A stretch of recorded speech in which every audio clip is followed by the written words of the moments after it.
Shalom saudara yang terkasih di dalam Tuhan, selamat berjumpa kembali pada devotion hari ini. Dan saya akan membagikan sebuah devotion dengan judul Believe on Him. Kata believe adalah percaya. Percaya kepada siapa? Tentu saja kalau kita orang percaya kepada Tuhan kita Yesus Kristus. Untuk kata percaya tersebut bukanlah sesuatu hal yang sangat sederhana untuk diartikan. Tapi percaya tersebut adalah dengan segenap hati, dengan segala kepenuhan dalam kehidupan kita. Saya akan membagikan firman Tuhan pada hari ini di dalam Yohanes 6 ayat 25 sampai 29, di mana bunyinya adalah, ketika orang banyak menemukan Yesus di seberang laut itu, mereka berkata kepadanya, "Rabi, bila mana engkau tiba di sini?" Yesus menjawab mereka, "Aku berkata kepadamu, sesungguhnya kamu mencari aku bukan karena kamu telah melihat tanda-tanda, melainkan karena kamu telah makan roti dan kamu kenyang. Bekerjalah bukan untuk makanan yang akan dapat binasa, melainkan untuk makanan yang bertahan sampai kepada hidup yang kekal, yang akan diberikan Anak Manusia kepadamu, sebab dialah yang akan disahkan oleh Bapa Allah dengan materainya." Lalu kata mereka kepadanya, "Apakah yang harus kami perbuat supaya kami mengerjakan pekerjaan yang dikehendaki Allah?" Jawab Yesus kepada mereka, "Inilah pekerjaan yang dikehendaki Allah, yaitu hendaklah kamu percaya kepada Dia yang telah diutus Allah." Jadi, untuk firman ini sudah pasti dan sudah yakin bahwa inilah yang Tuhan kehendaki dalam kehidupan kita, bahwa sepenuhnya kita harus percaya, mempercayakan kehidupan kita kepada Tuhan kita Yesus Kristus yang sudah diutus oleh Bapa di dalam surga. Kalau kita lihat, ini dilatar belakangi oleh pasal 5 di mana menceritakan tentang membagi 5.000 orang makan.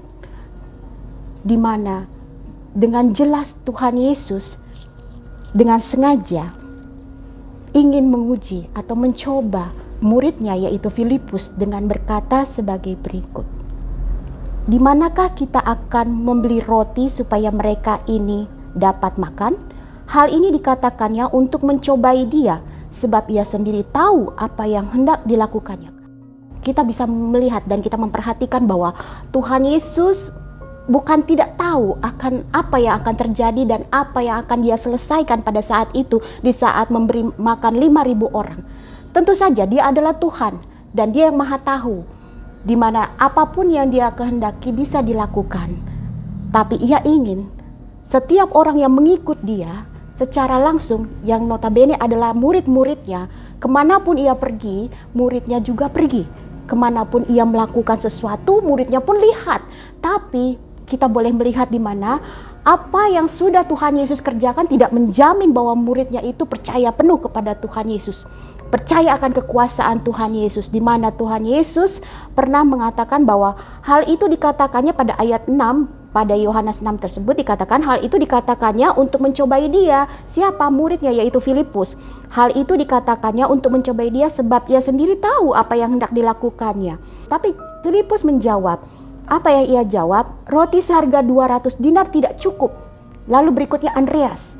Andreas mengatakan, di sini ada seorang anak pada ayat 9 yang mempunyai 5 roti. Nah, kita perhatikan bahwa bukan Andreas yang notabene adalah murid Tuhan Yesus, yang mengenal akan kuasa Tuhan Yesus. Harusnya dia punya kuasa yang sama untuk melakukan apa yang menjadi kehendak Tuhan, tapi dia hanya malah menunjuk seorang anak kecil. Di sini membuktikan bahwa tidak selalu orang yang sudah mengiring Tuhan, orang yang sudah melayani Tuhan, orang yang senantiasa bikin mujizat atau apapun di dalam nama Tuhan Yesus, dia mempercayakan kehidupannya, dia percaya bahwa ada kuasa Tuhan yang luar biasa dalam hidupnya. Tidak menjamin itu. Padahal pada pasal 5 di situ sudah dijelaskan bahwa kesaksian Yesus tentang dirinya sudah dinyatakan sebelum ia melakukan mujizat memberi 5.000 orang makan. Ia sudah menyaksikan bahwa siapa dirinya. Kalau kita paham tentang siapa Yesus sesungguhnya, pasti kita tahu dan kita akan percaya sepenuhnya apa yang Tuhan kehendaki dalam kehidupan kita. Namun banyak orang yang percaya di dalam Tuhan tidak mengenal dan tidak mempercayakan kehidupannya kepada Tuhan Yesus Kristus. Mereka lebih senang, kita lebih senang dengan menyerahkan segala perkara hidup kita ke dalam tangannya, tapi kita tidak lupa dengan menyerahkan hati kita kepada Dia. Kenapa kita harus percaya? Karena dengan kita percaya berarti kita mengenal siapa Tuhan kita. Kalau kita sudah mengenal Tuhan kita, tidak ada beban dalam hidup kita. Dalam menjalani hidup ini, kita akan lebih tenang, kita akan lebih kalem, kita akan lebih bisa memperhatikan lingkungan kita, dan kita akan lebih peka akan apa yang terjadi. Sebab itu, believe on Him. Percaya saja hanya kepada Dia, dengan segala kekuasaannya, dengan segala mujizatnya, dengan segala sesuatu yang Ia kerjakan dalam kehidupan kita. Baik itu baik atau baik itu segala sesuatu yang tidak kita inginkan terjadi dalam kehidupan kita, tetap itu adalah kehendak Tuhan. Kehendak Tuhan adalah kehendak yang paling mulia. Sebab itu, sudah pasti kalau kita percaya sepenuhnya kepada Tuhan, kehidupan kita pun bisa menjadi berkat bagi orang lain. Puji Tuhan, kiranya devotion ini bisa memberkati dan menjadi berkat. Tuhan Yesus memberkati. Amin.